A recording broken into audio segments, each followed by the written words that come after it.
ممكن أعمل التأمل فين وإمتى؟ بمنتهى البساطة جدا، التأمل بيتعمل في أي مكان مناسب ليا على حسب أنا تواجدي فين. طبعا لا يفضل خالص أن التأمل يتعمل أثناء الشغل أكيد،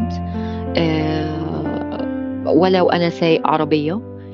لكن لو أنا متواجد مثلا في مكان مفتوح على البحر، في جنينة، أو مثلا في الغرفة بتاعتي، في الصالة بتاعتي، بس يكون مفيش مشتتات. إمتى بحس بفايدة؟ أنا ببدأ أستشعر الفوائد بتاعت ممارسة التأمل بطريقة فعالة عليا بعد أول جلسة على طول.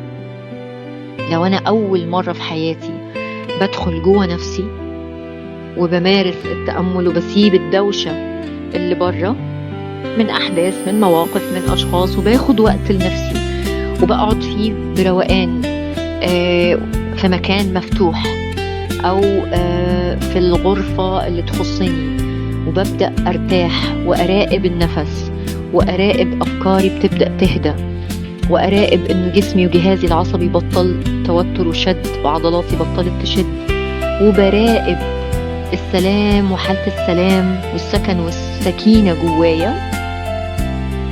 غالبا من أول جلسة تاني يوم على طول أول ما بصحى بلاقي نفسي صاحي في حال أفضل بكتير، الوعي والإدراك عندي أعلى.